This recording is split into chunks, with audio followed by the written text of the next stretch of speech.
오후에 우리가 함께 보실 하나님의 말씀은 에베소서 2장 5절입니다. 에베소서 2장 에베소서 2장 5절.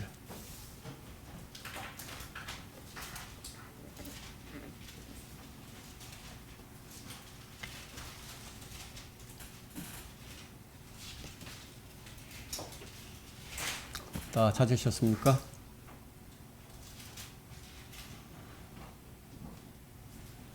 제가 받들어 읽겠습니다.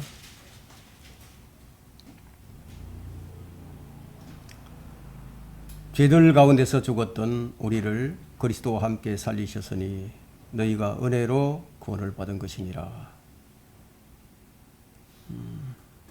죄들 가운데서 죽었던 우리를 그리스도와 함께 살리셨으니 너희가 은혜로 구원을 받은 것이니라. 이 말씀은 이미 구원이 이루어졌다는 거죠.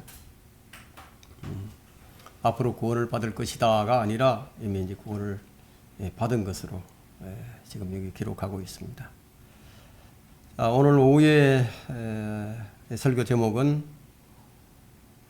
예수님과 친밀한 관계의 눈뜨기, 예수님과 친밀한 관계의 눈뜨기, 이런 제목으로 말씀을 전하도록 하겠습니다. 여러분들은 성경을 어떻게 공부를 하십니까? 성경을 공부하는 가장 좋은 방법은 무엇일까요? 오늘 이 본문과 같은 말씀을 좀 깨닫고 싶다.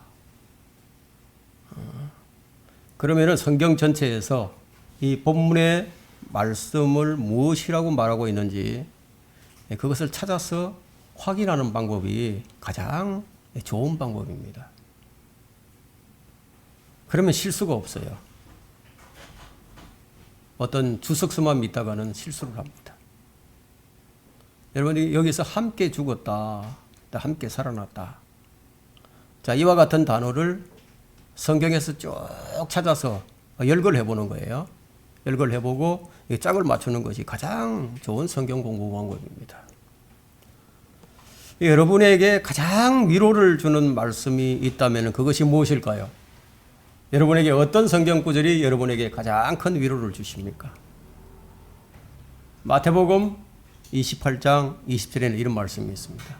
보라, 내가 세상 끝까지 너희와 항상 함께 있으리라. 아멘. 자, 이 말씀이 아닐까요? 주님이 우리와 항상 함께 계신다. 자, 이 말씀이 여러분에게 가장 큰 위로가 되지 않을까요?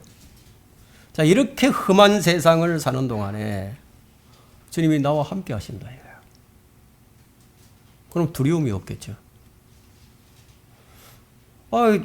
주님이 나와 함께라면, 자, 이것을 여러분이 순간마다 느끼고 인식한다면 여러분은 어떨 것 같습니까? 주님이 지금 우리와 함께 계십니다. 하지만 이 점을 잘 인식하지 못하고 살아갑니다. 또한 알고 있다 해도 잘못 이해되고 있습니다. 내가 항상 너희와 함께 있으리라. 이 말씀에 대하여 성경이 어떻게 증거하고 있는지 확인해서 우리의 믿음을 한 걸음 더 진일보시키는 계기로 삼고자 합니다. 지금 우리는 살아서 주님과 함께 있습니다. 그리고 우리 육신이 죽으면은 우리는 이 육신의 장막, 이 몸을 벗어나서 주님과 함께 있게 됩니다. 그리고 주님이 오시는 그날에 우리는 공중에서 주님과 함께 만나서 항상 이제 주님과 함께 있게 됩니다. 그럼 여기까지는 쉽게 이해를 합니다. 지금은 우리가 살아서 주님과 함께 있고, 또 우리가 죽으면 우리의 혼이 하늘나라 낙원에서 주님과 함께 있고, 나중에 주님이 오시면 우리 몸이 무덤에서 깨어나서 주님과 함께 있게 된다는 것. 자, 이처럼 구원받은 사람은 항상 주님과 함께 있습니다. 그럼 우리는 예수 그리스도와 어떤 관계이길래 항상 함께 있는 것인가? 여러분, 이 대인 관계에서요, 가장 친한 사이가 누구입니까? 생사고락을 함께 하는 사람이죠. 생사고락을. 그 사람이 가장 가까운 사이예요. 그럼 뭐 부부 관계가 있을 것이고 부모 자식 관계가 있을 것이고 아니면은 좋은 친구도 있겠죠.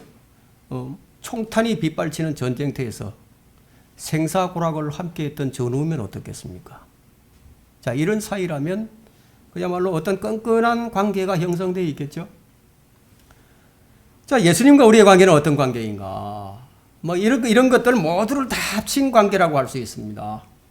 어떤 부부보다도 어떤 친구보다도 더 깊은 관계예요. 그 예수님은 나를 위해서 고난을 받으셨고 나를 위해서 저주를 받으셨고 나를 위해서 죽으셨어요. 그분이 나를 사랑하셔서 나를 위해서 그분 자신을 주셨습니다. 그럼 우리는 그분을 위해서 우리는 어떻게 했느냐? 나를 세상에 못 받고 또 내가 세상을 못 박아 버렸어요. 세상은 나에게 못 박혀 있다는 거예요. 그럼 주님이 나를 위해서 가전 고난을 다 당하셨는데 나는 그분을 위해서 나를 희생하지 않는다면 끈끈한 관계가 유지될 수가 없겠죠. 네? 마귀는 주님과의 나의 관계를 잘 알아요. 지금 우리 관계가 주님과 나의 관계가 어떠한지 마귀가 잘 안다. 그래서 어떻게 하든지 수단과 방법을 가리지 않고 이 관계를 깨뜨리려고 한다. 그러니까 이 점을 여러분들이 잘 인식을 해야 됩니다. 가진 수단과 방법을 가리지 않아요. 관계성이란 상대성이 있습니다. 그래서 나는 주님을 위해서 내 모든 것을 바쳤다. 내 일생을 바쳤다. 그래서 주님을 위해서 열정을 쏟아내고 내 힘을 다하고 혼을 다하고 생각을 다하고 힘을 다하고 마음을 다했다. 그러면 어떻겠습니까? 서로의 관계가 끈끈해지겠죠. 그죠? 예수 그리스도와 우리의 관계는 한 몸의 관계입니다. 그분은 우리의 머리시고 우리는 그분의 몸을 형성하는 지체들입니다. 우리는 살아있는 산돌들이 되어서 그분 위에 지금 지어져 가고 있습니다. 우리의 집은 물리적인 집이 아니라 영적인 집이에요. 우리는 그분 위에서 영적으로 지금 자라갑니다. 예수 그리스도와 우리의 관계는 포도나무와 그 가지의 관계예요. 뿌리와 과제의 관계, 머리와 몸의 관계예요. 자, 이 말은 그분으로부터 모든 힘과 영향을 공급받고 있다는 말이죠. 그래서 우리는 그분으로부터 힘과 영향을 지금 공급받고 있습니다. 골로새서 2장 19절은 온몸은 머리로부터 마디와 힘줄을 통하여 영향을 공급받고 엮어져서 하나님께서 자라게 하심으로써 자라나느니라. 누가 자라게 한다고? 하나님께서 자라게 한다. 그래서 그리스도와 우리의 관계가 명확하게 지금 성경이 제시를 합니다. 우리는 지금 그리스도와 연합되어 있습니다. 그러면 그리스도께서 우리와 무엇을 어떻게 왜 함께 하시는지 항상 함께라는 이 단어에 대해서 성경이 뭐라고 말씀하고 있는지를 우리가 그것을 한번 성경에서 확인해 보자고 하는 겁니다. 첫째, 그리스도와 우리는 함께 죽었습니다. 로마서 6장 6절을 보세요.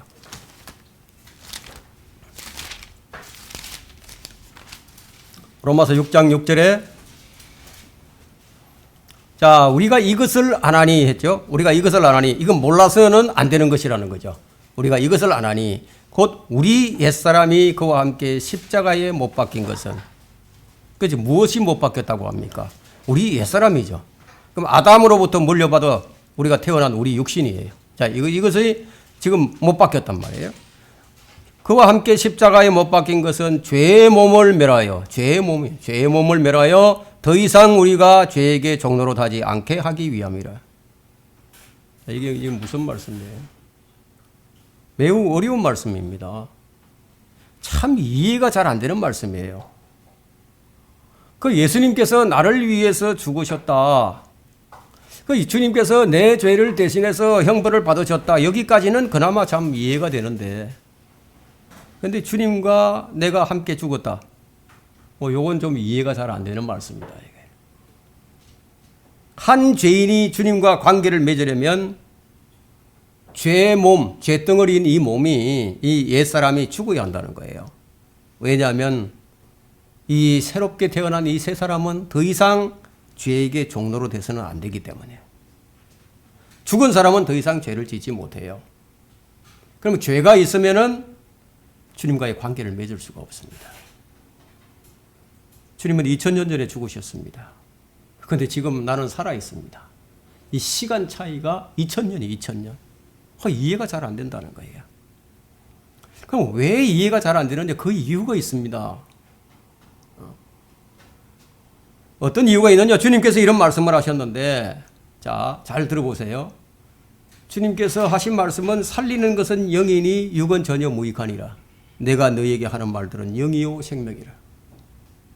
요한복음 6장 63절에 하신 말씀인데, 근데 주님은 지금 영으로 말씀하고 계시는데 듣는 사람은 자꾸만 어떻게 이해하려고 하느냐면 물리적으로 이해하려고 한다. 그래서 이해가 잘 안 됩니다. 영적인 일들이 어떻게 물리적으로 이해가 되겠어요? 그래서 주님께서 니고데모에게 말씀하시기를 거듭나지 아니하면 하나님 나라를 볼 수도 없고 들어갈 수도 없다고 말씀하시자 니고데모는 이것을 그냥 어떻게 생각했느냐? 그냥 육으로 생각을 했다 이거예요.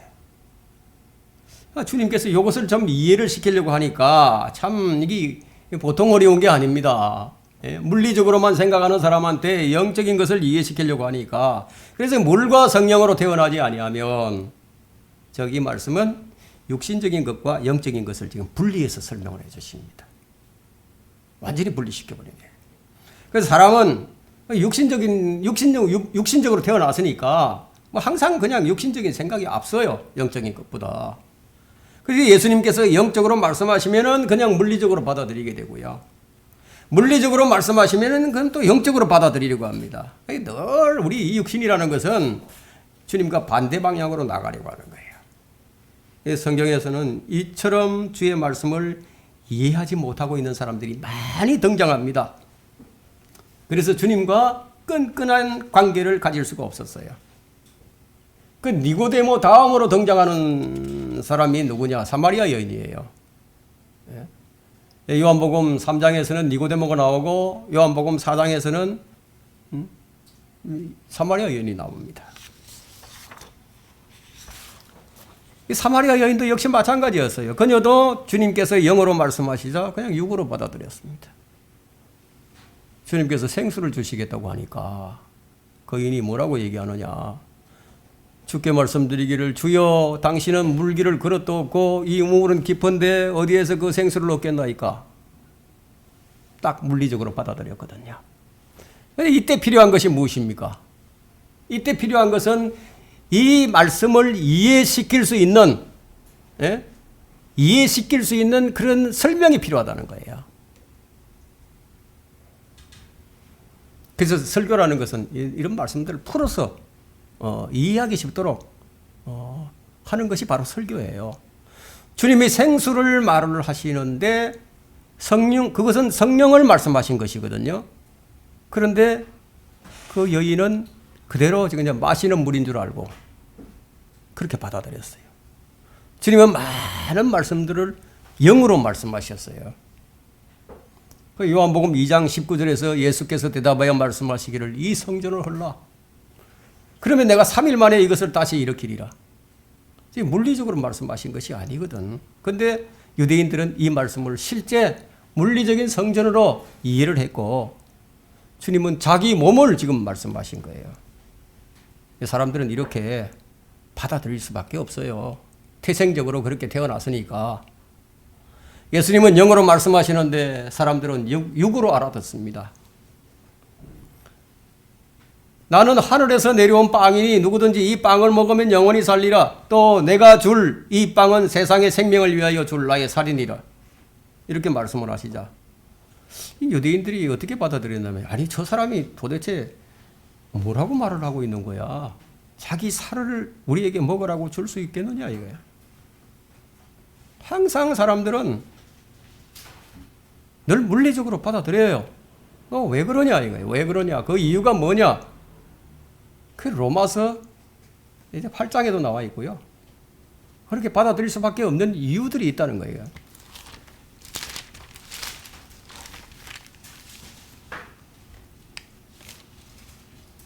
로마서 8장 7절에 보시면요. 육신적인 생각은 하나님과 원수가 되나니 그것은 하나님의 법에 복종하지 않을 뿐만 아니라 실로 할 수도 없습니다. 이거 불가능하다는 거죠. 뭐 그렇게 받아들일 수밖에 없어요. 그러니까 내가 그리스도와 함께 못 바뀌었다. 자, 이 말씀을 여러분들은 언제 이것을 영으로 이해하게 되었습니까? 이제 이 말씀이 여러분의 마음에 깊이 새겨지면서 확연하게 이것이 깨닫게 되어졌는가? 이것이 이 점이 중요한 겁니다. 마귀는 가능한 한 수단과 방법을 다 동원해서 이 점을 깨닫지 못하게 만들 거예요. 골로새서 2장 20절을 한번 펼쳐보세요.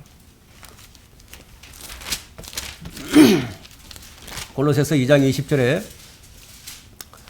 자, 너희가 그리스도와 함께 세상의 유치한 원리에서 죽었을진데 어찌하여 마치 세상에서 살아있는 것 같이 법령에 복종하느냐. 이게 무슨 말씀입니까? 우리 옛사람은 죄에 대하여 죽었고 세상의 유치한 원리에 대해서 죽었다는 거예요. 근데 왜 이 점을 이해하지 못하고 다시 세상과 친구가 되려고 하느냐? 성경은 우리가 그리스도와 함께 죽었다고 말씀합니다. 그런데도 왜 죽지 않은 사람처럼 세상에 자꾸 빠져드느냐? 책망의 말씀이에요. 지금 여러분은 이런 책망을 받아야 할 상태가 아닌지 한번 확인해 보라는 겁니다. 우리가 어디에 소망을 두고 어디에 시선을 고정해야 될지를 골로새서 3장이 설명을 합니다. 그래서 우리는 이 성경이 뭐라고 말씀하시는지 우리 귀를 쫑긋하게 기울이고 잘 들어야 돼요. 3장 1절에 보면 그러므로 너희가 그리스도와 함께 살아났으면 위에 있는 것들을 구하라. 거기에는 그리스도께서 하나님의 오른편에 앉아 계시느니라. 2절에도 보니까 위에 있는 것들에 너희 마음을 두고 땅에 있는 것들에 마음을 두지 말라. 자, 우리가 이렇게 하지 않는다면은 주님과의 관계에 틈이 생기기 시작한다는 거예요. 자, 그럼 항상 그리스도와 함께 해야 할 운명이 된 것인데요. 그래서 오늘 본문의 말씀이 우리가 그분과 함께 죽었으면 또한 그분과 함께 살리라. 이거 함께 한다, 함께. 자, 우리는 그분의 죽음을 이처럼 공유한 사람이에요. 이거는 물리적인 것이 아니라 영적인 것입니다. 그래서 갈라디아서 2장 20절은 내가 그리스도와 함께 십자가에 못 박혀 있으나 그럼에도 나는 살아있노라. 그러나 내가 사는 것이 아니요 그리스도께서 내 안에 사시는 것이라. 여러분, 이것을 언제 이해가 됐습니까? 언제 여러분은 마음 깊이 이것이 새겨졌습니까? 둘째, 우리는 그분과 함께 장사되었습니다. 함께, 우리가 함께 한다 이거예요. 그 로마서 6장 5절에 보면요. 만일 우리가 그의 죽으신 모양으로 함께 심겨졌다면 또한 그의 부활하신 모양으로 같이 되리라. 이제 한번 찾아보세요. 로마서 6장 5절 한번 보세요.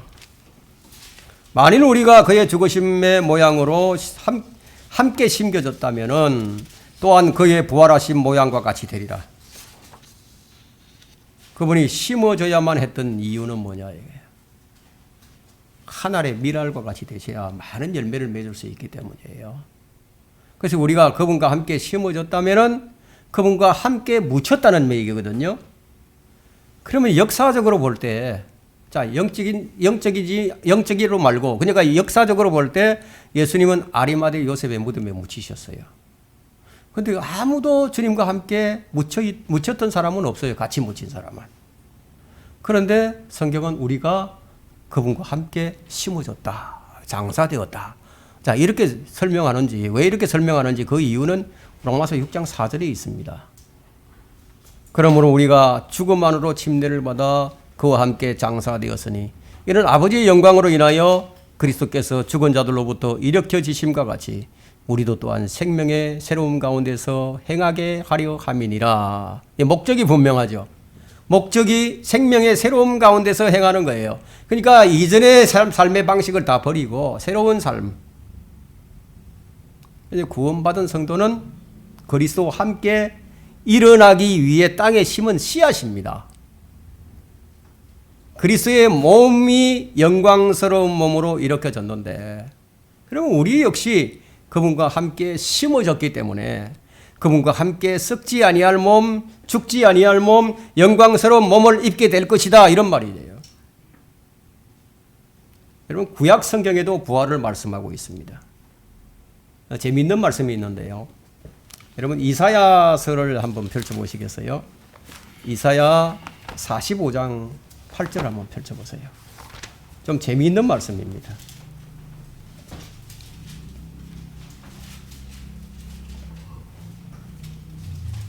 이사야 45장 8절 말씀.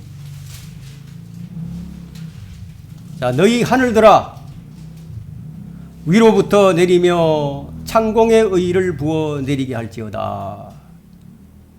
땅은 열어서, 여기는 재밌습니다. 땅은 열어서 그들로 구원을 내게 하고, 땅이 연다, 땅이 열린다 이거예요. 땅이 열려서 그들로 구원을 내게 하고, 의도 함께 솟아나게 할지니라. 그게 땅이 열려서 땅에서 의도 솟아나오고 구원도 나온다 이거예요.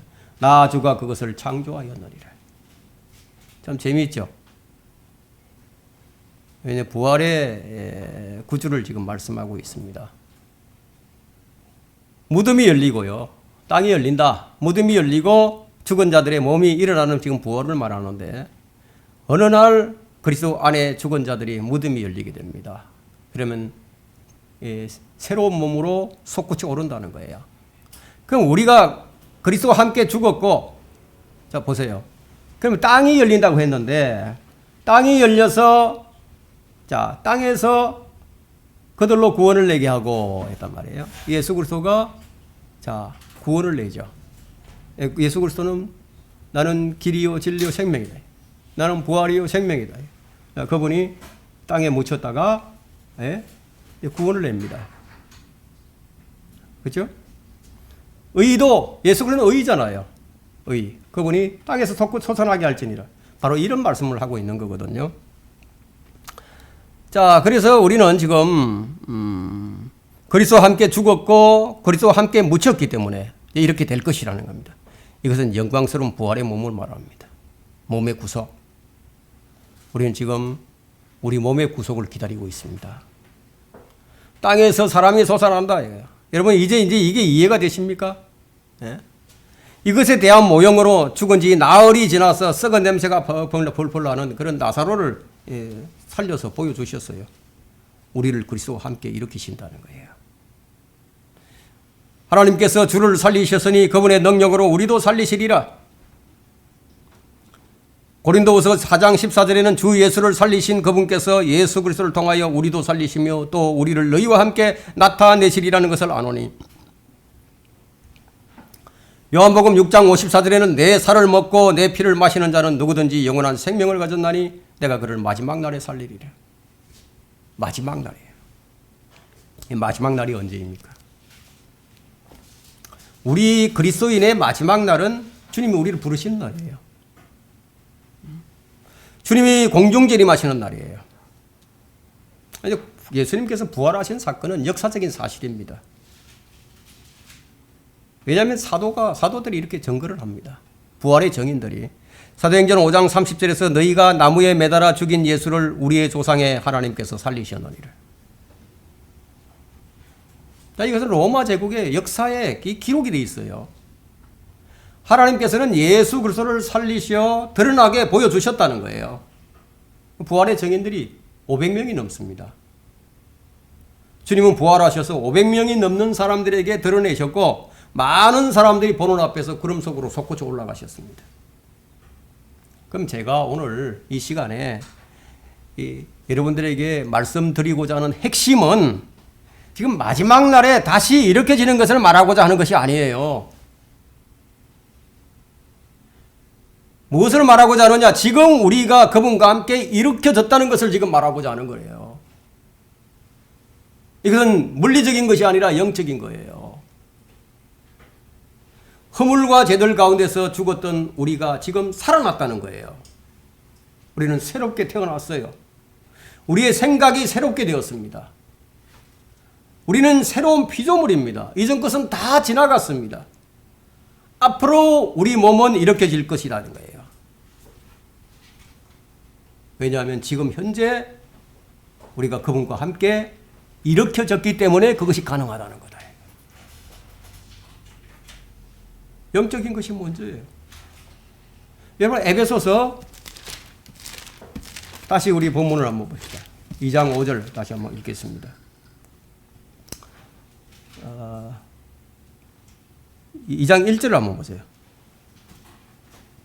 허물과 죄들 가운데서 죽었던 너희를 그가 살리셨으니. 예. 자, 이것은 무엇을 말하고 있죠? 허물과 죄들 가운데서 죽었던 너희를 그가 살리셨으니. 자, 살리는 것은 영이니 육은 전혀 무익하다고 했죠. 지금 우리는 영으로 살아났습니다. 성령으로 태어난 거죠. 우리가 허물과 죄들 가운데서 죽은 자들이었는데 그분과 함께 죽고 함께 살아났다는 겁니다. 이것이 함께가 아니면 불가능합니다. 그래서 성령께서 우리를 살리신 거예요. 우리 몸을 살린 게 아니라 우리 영을 살리셨다는 거예요. 이것에 대한 구절이 골로새서 2장 13절입니다.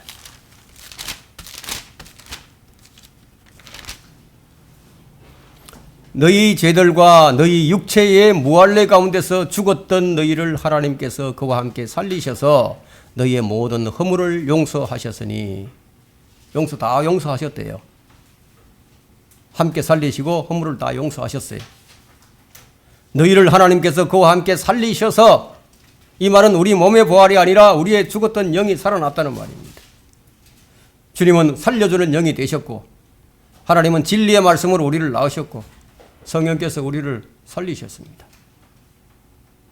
이것을 정리하자면은 나는 그리스도와 함께 죽었고 그리스도와 함께 심어졌고 그리스도와 함께 일으켜졌다는 거예요. 세 번째, 우리는 그리스도와 함께 살아나서 함께 살아갑니다. 참, 이것이 중요합니다. 우리가 그리스도와 함께 산다는 말은 어떤 의미가 있을까요? 이제 그리스도와 함께 일어났으니까 그리스도와 함께 산다는 거죠. 그리스도와 함께 십자가에 못 박혔고 그리스도와 함께 무덤에 묻혔고 그리스도와 함께 일으켜졌으니까 그리스도와 함께 살아야 하는 거다. 이건 관계성입니다. 뗄래야 뗄 수가 없는 관계성.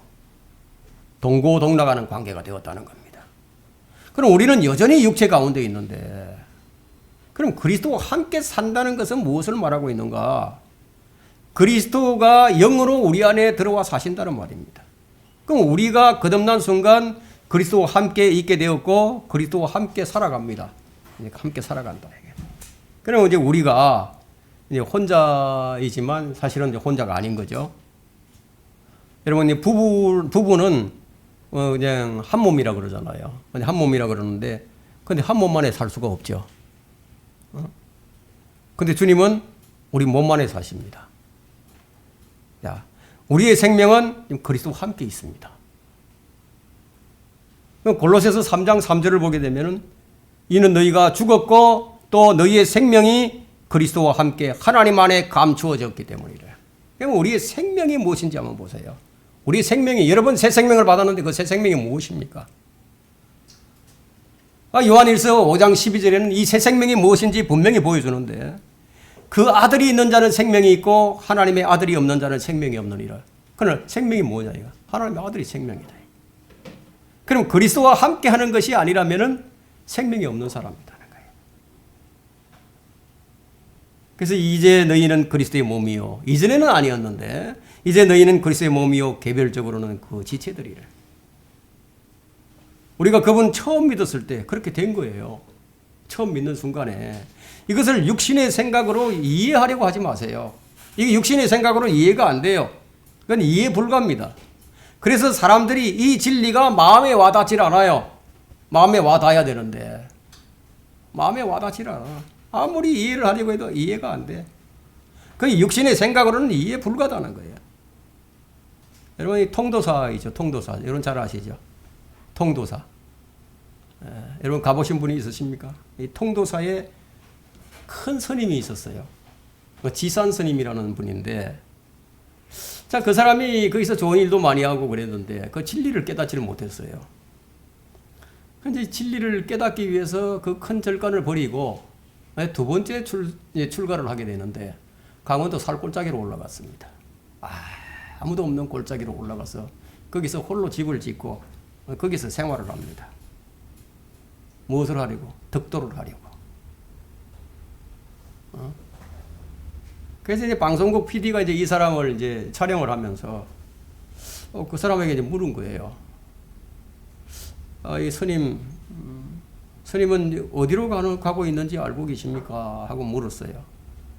어디로 가고 있는지 알고 계십니까? 물으니까 그 스님이 하는 얘기가 여보시오, 내가 그걸 깨달았으면 내가 왜 여기 있겠느냐고 벌써 하산을 했지. 예? 이건 제 얘기가 아닙니다. 방송 PD가 다 촬영을 해서 이제 다 방영된 겁니다. 진리를 깨달았다면 무엇하러 이 고생을 하고 있겠느냐고 이것이 그의 답변이에요. 그러니까 사람들이 평생을 수련하고 깨달음을 얻으려고 해도 이 진리를 못 깨닫는 거예요. 영으로만 깨달을 수 있으니까 이 사람은 지금 육신으로만 깨달으려고 한다는 거예요. 이해가 안 되죠. 여러분, 이 성경이 아니면 깨달을 수 없어요. 성경은 이것을 가리켜서 뭐라고 얘기하느냐? 세상에 유치한 초등학문이라고 얘기합니다. 그리스도인은 영이신 하나님의 아들로서 태어났습니다. 그래서 성경은 우리와 그리스도의 관계를 유기적 관계를 생명의 관계 이렇게 결합이 되어 있는 것을 말을 하고 있습니다. 이제 우리는 그분 안에서 그분을 통해서 그분으로 인하여 그분과 함께 존재를 하고 그분과 함께 같이 살아간다는 거예요. 근데 문제가 뭐냐 이거예요. 문제가 이렇게 된 사람들이, 이렇게 된 그리스도인이 이 말의 의미를 잘 모른다는 거예요. 내가 그분의 지체요, 그분의 몸이라는 것을 잘 알지 못한다는 거예요. 그래서 사도 바울은 그걸 왜 모르느냐고. 어찌하여 모르느냐. 그것을 스스로 알지 못하면 너희는 버림받은 자리다. 다음 시간에 내가 이 부분에 대해서 설교를 하겠습니다. 다음 주에. 너희가 믿음 안에 정말 있는지 각자 입증을 한번 해보라고. 이건 무서운 말씀이거든요. 여러분 고린도전서 6장 15절을 한번 보세요.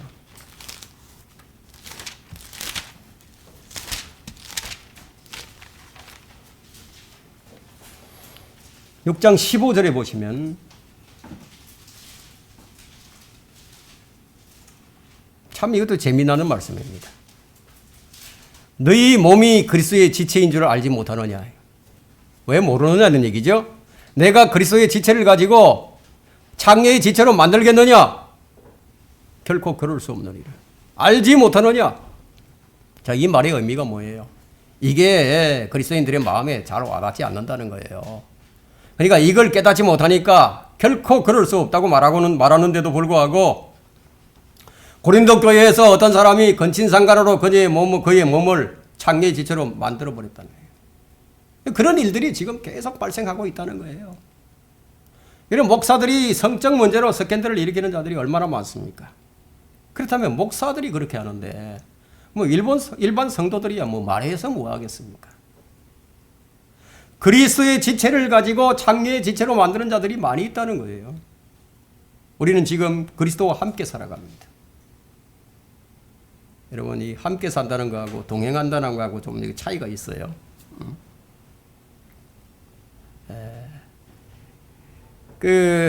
우리가 지금 죽고 난 다음에 그분과 함께 사는 것이 아니에요. 지금 이 땅에서 우리 육체 안에서 믿음으로 사는 삶이 그분과 함께하는 삶이에요. 그것이 즉 동행하는 삶이에요. 어떤 사람들은 함께는 하고 있는데 동행은 못하는 사람이 있어요.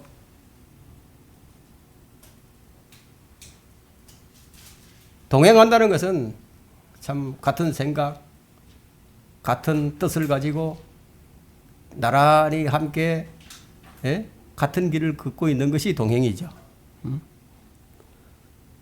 만약 우리가 그분과 함께 죽었고 함께 살아났으면 그분과 함께 사는 게 너무나 자연스럽다는 거예요. 여기서 뭐 어색하다. 이게 너무 부자연스럽다. 이건 좀 그 사람은 자기 자신을 좀 점검을 해봐야 됩니다. 그분과 함께 사는 삶이 어려운 사람은 자신의 구원을 점검해 보는 것이 자신에게 좋다 이거예요. 만약 구원받지도 못한 사람이 구원받은 척하고 있다가는 큰 낭패를 당하게 될 테니까 이런 사람들은요 구원받지 못했을 가능성이 더 크기 때문이에요. 지금 우리가 육체 안에 사는 삶은 하나님의 아들을 믿는 믿음으로 사는 거예요. 이 믿음이 내게 없다면은 내 구원은 가짜일 가능성이 크다. 그리스도인이 그리스도 없이 살 수 있겠어요? 그리스도인이 그리스도 없이 살 수 없다는 거예요. 그건 불가능하다는 거예요. 예수님은 참 사람이시며 참 하나님이십니다. 하나님은 영원하신 분이에요. 사망과 죽음의 권세를 이기신 분이고 그분은 다시 죽지 않으세요. 다시는 죽지 않으세요. 우리가 그분과 함께 하는데 만일 그리스도가 또 죽게 된다면은 그분 안에서 그분과 함께하는 모든 사람은 다 함께 죽게 된다는 거예요. 함께라는 것은 이런 의미가 있다는 거예요, 여러분.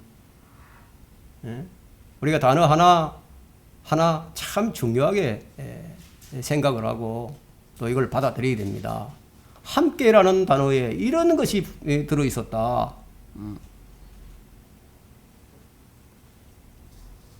뿌리가 죽으면 나무가 죽는 것과 같아요. 만물이 그분께로부터 나왔습니다. 만일 그분이 죽고 살아나지 못하셨다면 만물은 다 사라져버리고 없어질 거예요. 그리스도가 우리의 생명입니다. 그리스도가 죽으면 우리의 생명도 없어지는 거예요. 우리가 그분과 함께 사는 것이 잘 느껴지지 않을지는 모르지만 사실은 그분께서 사시기 때문에 우리가 사는 거예요. 그분과 함께 살게 되면 죄를 짓고 살 수 없어요. 괴로워서 못 견뎌요. 죄를 짓고는 양심에 걸려서 너무 괴로워. 죄를 마음에 담고 살 수가 없다. 이게 너무 괴로워요. 왜냐? 그리스도와 함께하고 있기 때문에. 네 번째, 함께한다는 의미가 뭐냐? 그리스도와 함께 우리가 고난을 받습니다. 함께 고난받는다는 말이 뭐냐 이거예요. 나 혼자 고난을 겪는 게 아니라는 얘기입니다. 여러분 고난받을 때 나 혼자 고난받는다고 나만 왜 이런 고난받냐고 이런 얘기하지 마세요. 함께라는 말은요. 고난도 함께라는 얘기예요. 우리가 그리스도와 함께 산다는 것은 그리스도와 함께 고난을 받고 그분의 고난에 참여하고 그분의 고난의 발자취를 따라가는 거예요. 지금 이 땅에서의 그리스도인의 삶은 고난받기로 정해진 삶입니다. 내가 왜 고난을 당하지? 이상하게 생각하지 마세요. 고난받기로 정해져 있으니까. 데살로니가 전서 3장 3절에는 아무도 이런 고난들로 인하여 요동치지 않게 하려 함이니 이를 위하여 우리가 세움받은 줄을 너희가 알미니라. 성도들에게 고난이 정해져 있어요. 이 고난은 전적으로 우리의 영광을 위한 것입니다. 자녀이면 또한 상속자들이니 하나님의 상속자들이요 그리스도와 함께한 공동 상속자들이니 우리가 그와 함께 고난을 받는 것은 나만 받는 게 아니라 그와 함께 고난받는 것은 함께 영광도 받게 하려 함이니라. 그리스도와 함께하기 때문에 고난도 영광도 상속도 다 함께한다. 이 말은 대충 넘어갈 말이 아닙니다. 이런 이유로 모진 고난도 하나님께서 허락하신 거예요. 그리스도로 인한 고난은 주님이 주신 것을 내가 받는 거예요. 내가 주의 은혜를 받듯이 고난도 받는 거예요. 2000년 전에 예수님께서 받으신 고난으로 그리스도의 고난이 끝난 것이 아닙니다. 주님은 지금도 우리와 함께 고난을 받으시고 있습니다. 지금 셋째 하늘에 계신 주님이 어떻게 우리와 함께 고난을 받으시는가? 여러분 사도행전을 한번 확인해 봅시다. 알 수 있다는 거예요. 사도행전 9장 4절을 보세요. 하늘에 계신 주님이 어떻게 고난을 받고 계시는지 한번 보자 이거예요. 사도행전 9장 4절을 한번 보세요. 다마스커스로 가는 도상에서 사울이 이 교회를 핍박하고 믿는 사람들을 잡아 가두기 위해서 이제 가고 있는데 그때 이제 주님께서 나타나셨죠. 예. 3절에 보니까 그가 길을 떠나 다마스커스에 가까이 왔을 때 갑자기 하늘로부터 한 줄기 빛이 그를 둘러 비추는지라. 그가 땅에 엎드려 그에게 말하는 음성을 들으니 사울아 사울아 사울아 네가 왜 나를 박해하느냐고 하시다. 네가 왜 나를 박해하느냐. 이 말씀으로 누군가 교회를 박해하면 누가 박해를 받으시는 거예요? 주님이 박해를 받으신대요. 근데 네가 왜 교회를 박해하느냐? 네가 왜 교회를 박해하느냐? 이런 말씀을 네가 나를 왜 박해하느냐 이런 말로 대신하신 거예요. 주님은 우리가 박해를 당하면 함께 당하시는 거예요. 주님은 하늘로 오르시고 하나님의 보좌 오른편에 앉아 계시지만 그런데도 주님은 네가 왜 나를 박해하느냐 함께 한다는 의미예요. 우리가 하나이기 때문에 우리의 관계가 하나이기 때문에 주님은 머리, 우리는 그분의 몸. 부부는 둘이 하나잖아요. 그죠? 근데 우리는 여기 뭡니까? 그냥 하나예요. 이런 관계로 맺어져 있습니다. 이런 고난을 우리가 견딜 수 있는 것은 또 그분이 하나니까, 그분이 머리니까, 그분이 견딜 능력을 주시기 때문에 그래서 우리가 또 견디는 거예요. 그래서 빌립보서 4장 13절에는 내게 능력 주시는 그리스도를 통하여 내가 모든 것을 할 수 있느니. 그리스도를 통해서. 그래서 바울은 이것을 가지고 이렇게 말합니다. 골로새서 1장 24절에서 이제 내가 너희를 위하여 받는 나의 고난들을 기뻐하고 또 그리스도가 고통받으신 이후에 있는 것을 그의 몸인 교회를 위하여 내 육신에 채우노라. 이 그리스도의 고난은 한 번으로 끝나는 것이 아니라 아주 넘치도록 일어납니다. 그래서 그리스도의 고난이 우리에게 넘친 것 같이 하고 고린도후서 1장 5절에 말씀하죠.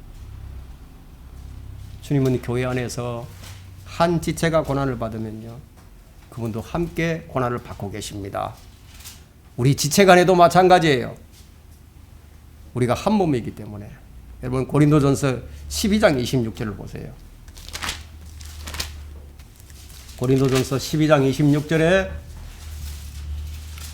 만일 한 지체가 고통을 받으면 모든 지체가 그와 함께 고통을 받으며 만일 한 지체가 영광을 받으면 모든 지체가 함께 기뻐하느니라. 무슨 의미가 있습니까? 하나죠, 하나. 하나라는 얘기예요, 영적으로. 근데 이런 관계인데도 서로 미워하고 분열하고 정오하면서 원수 대하듯이 하는 인간들을 보면은 차마 그리스도인이라고 부를 수가 없어요. 여러분은 왜 나만 이런 고난을 당하느냐고, 나만 왜 이런 고난을 겪느냐고 이런 불평을 하지 않길 바랍니다. 우리가 고난을 당할 때 우리 주님께서도 함께 고난을 겪고 계십니다. 우리가 그리스도와 함께하는 위치가 뭐냐 이게. 우리 위치, 우리 영적인 위치가 뭐냐. 지금 이 땅에서만이 아니라 지금 천상에도 주님과 함께 앉혀 있다는 거예요. 그것이 골로새서 2장 6절에 말하고 있는 거죠. 에베소서 2장 6절이요. 또 함께 일으키사 그리스도 예수 안에서 천상에 함께 앉히셨으니. 여러분 이걸 느끼시고 있습니까? 이게 느껴집니까?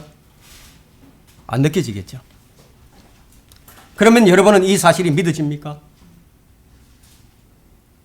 이 말씀 믿어져야 되는데. 이 말씀과 연결되는 구절이 골로새서 3장 3절이에요.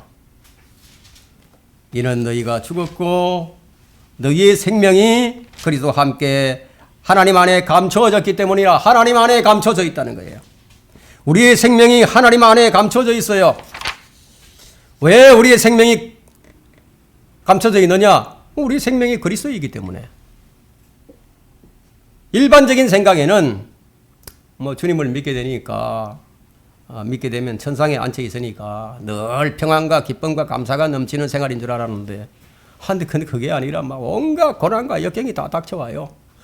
차라리 안 믿었으면 되는 거 안 받았을 텐데, 믿고 나니까 더 아주 어려운 고난과 역경이 닥쳐옵니다.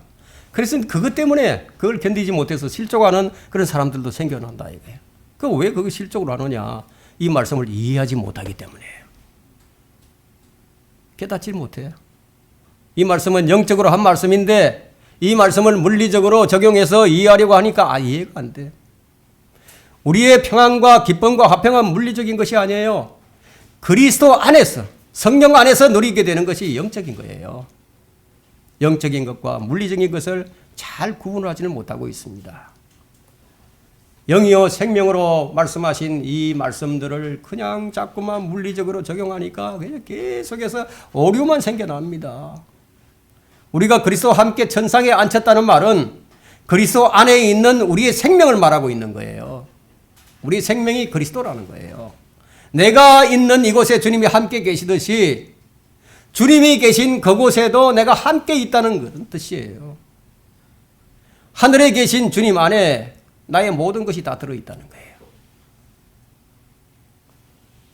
여러분, 이런 은혜를 어떻게 얻겠습니까? 단지 그리스도를 믿었을 뿐인데 그냥 주어진 거예요. 그게 놀라운 은혜죠. 여러분, 어메이징 그레이스라는 이 찬송가 가사를 쓴 이 존 뉴턴이 있죠. 왜 이런 어메이징 그레이스라는 찬송가 가사를 쓸 수 있겠습니까? 이걸 깨달았으니까, 이 진리를 알았으니까 그런 찬송시를 쓸 수 있었던 겁니다. 성경이 어떻게 하라고 지금 말씀하고 있느냐? 아까 읽었지만 골로새서 3장 1절에 그러므로 너희가 그리스도와 함께 살아났으면 위에 있는 것들을 구하라. 거기에는 그리스도께서 하나님의 오른편에 앉아 계시느니라. 그 위에 있는 것을 구하라고. 지금 우리는 이 땅에 살지만 하늘에는 우리의 생명이신 그리스도가 계신다는 거예요. 지금 내 몸은 이 땅에 있지만 하늘이 나의 본향이라는 거예요. 우리의 시민권은 하늘에 있으므로 우리가 그곳으로부터 오실 구주이신 주 예수 그리스도를 지금 우리가 기다리고 있다는 거예요. 결론은 우리는 그리스도와 함께 하기 때문에 함께 영광 가운데 나타나게 될 겁니다. 자, 이것이 여러분들이 이제 물리적으로 영적으로 둘 다 이해가 되게 돼요. 골로새서 3장 4절에는 우리의 생명이신 분명하게 얘기를 하고 있죠. 우리의 생명이신 딱 얘기하지 않습니까? 그럼 우리 생명이 뭐냐? 그리스도라는 거예요. 우리의 생명이신 그리스도께서 나타나실 때 그때 너희도 그와 함께 영광 가운데 나타날 것이라. 이 말씀의 의미는 우리가 주님과 떨어져 있는 것이 아니라 항상 함께 있다는 겁니다. 보라, 내가 세상 끝까지 너희와 항상 함께 있으리라. 아멘. 자, 이제 이 말씀이 어떤 의미인지 이제 여러분들 아셨죠? 우리는 지금 주님을 기다립니다. 우리 몸이 구속될 그날, 항상 주님과 영적으로만이 아니라 물리적으로도 함께할 그날을 지금 기다린다는 거예요. 이 땅에서 하나님의 아들들이 나타날 것을 우리만 기다리는 게 아니에요. 모든 창조물이 함께 기다리고 있습니다. 그래서 로마서 8장 19절에는 피조물들이 간절한 기대로서 하나님의 아들들이 나타날 것을 기다리고 있으니 우리는 그리스도와 함께 하기 때문에 함께 상속도 받게 됩니다. 우리는 그리스도와 함께하는 공동 상속자들입니다. 그렇다면은 함께 하지 않고 말하자면 한 마음 한 뜻이 되어서 함께 동행하지 않고 나 홀로 한 것은 제외되는 것이 당연한 이치겠죠. 그렇죠? 왜냐하면 그분과 함께 한 것이 아니기 때문에 여러분이 그리스도와 함께 하지 아니하고 세상 것들을 많이 취했다, 얻었다, 부자가 되었다. 여러분 자랑해도 괜찮아요. 여러분이 한 것이니까. 그러나 여러분들이 한 것이 아니라 주님과 함께 한 것, 주님께서 하신 것을 여러분 자랑하지 마세요. 여러분 좀 구령 좀 했다고 자랑하지 마세요. 나가서 설교했다고 자랑하지 마세요. 자랑할 게 못 됩니다. 그건 나 혼자 한 게 아니에요. 우리는 무익한 종입니다. 주님 앞에 섰을 때 우리는 무익한 종입니다. 마땅히 해야 할 것을 했을 뿐입니다. 이렇게 말을 하게 되면 주님께서 착하고 충성된 종아하고 격려를 주시면서 칭찬 주시면서 떠받들어 주실 거예요. 주님과 함께 한 것이 아니기 때문에 그러니까 경건하지 못한 일들, 거룩하지 못한 것들, 이기심, 탐심, 거짓된 진리, 성경적이지 아니한 것들, 순수한 마음과 또 선한 양심과 가식 없는 믿음에서 나오는 사랑으로 하지 않았던 것들, 이런 것들은 주님과 함께 하실 수 없는 거예요.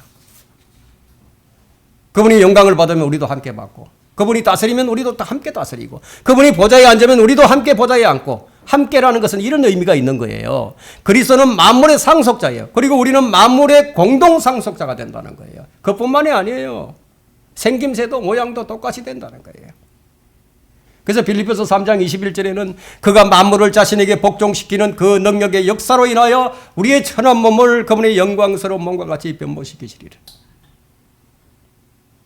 자, 주님 한 분으로 말미암아 우리가 지금 이렇게 되는 거예요. 우리가 이렇게 될 것이기에 이 땅에서의 고난은 아무것도 아니다는 거예요. 여러분 좀 못 살면 어떻습니까? 형편이 좀 좋지 않으면 어떻습니까? 앞으로 우리가 갖게 될 이 상속에 비하면 아무것도 아닌데, 이것이 마음의 깊은 깨달음으로 오게 된다면은, 이것이 마음의 깊은 깨달음이 된다면은 이 땅에서 고난은 아무것도 아니다. 다 견딜 수 있어요. 우리는 그분과 같은 형상, 같은 모습을 가지게 된다.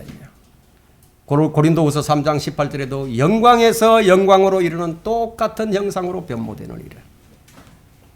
자, 우리가 이런 사람이 되었는데 성경은 이렇게 말씀하십니다. 너희 몸이 그리스도의 지체인 줄 너희가 알지 못하느냐.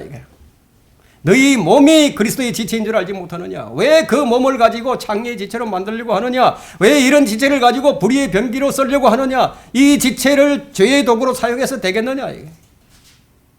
이렇게 할 사람, 함께 할 사람인데, 함께 통치를 할 사람인데, 여러분 지금 그분과 함께 하지 않고 여러분들이 따로 놀게 되면요, 여러분 통치권이 사라져 버립니다. 아세요? 우리는 고난을 참아야 됩니다. 고난을 참지 못하게 되면 통치권이 사라져 버립니다. 이 말씀을 디모데후서 2장 12절에 말씀하셨어요. 우리 주님과 함께 하기를 거부하는 자들에게 이런 말씀을 하신 거예요. 우리가 참으면 우리도 그와 함께 다스릴 것이요. 우리가 그를 부인하면, 참지 못하고 튕겨져 나가고 나 혼자 살겠다고 한다면은 그도 우리를 부인할 것이라. 지금 우리는 이렇게 종으로서 섬기는 자로서의 이 땅을 살아갑니다. 그러나 그분이 오시면 우리는 그분과 같은 몸을 입고 그분과 같은 영광을 얻고 이 땅을 통치하게 됩니다. 계시록 20장 6절에는 우리가 하나님과 그리스도의 제사장들이 되어 1000년 동안 그분과 함께 통치할 것을 말씀하고 있습니다. 함께 통치. 근데 지금 우리가 그분과 함께 하지 않고 나 홀로 살게 된다면은 이 다스림이 사라져버린 통치권이. 사람이 예수 그리스도를 믿는다는 것은 그분과 연합되고 한 몸이 되고 한 영이 되고 한 형제가 되고 그분과 일치한다는 것을 의미하는 거예요. 함께라는 것은 그런 의미가 있어요. 뗄래야 뗄 수가 없는 관계예요. 성령으로 보증을 해주셨고 어떤 피조물도 이 관계를 깰 수가 없습니다. 우리는 오늘 하나님과 우리의 관계에 대해서 성경에서 일부 좀 핵심적인 것들만 우리가 확인을 해봤습니다. 이런 사람이 되었다면 이제 우리가 어떻게 살아야겠는가? 여러분 스스로 깊이 생각을 해보시기를 부탁을 드립니다.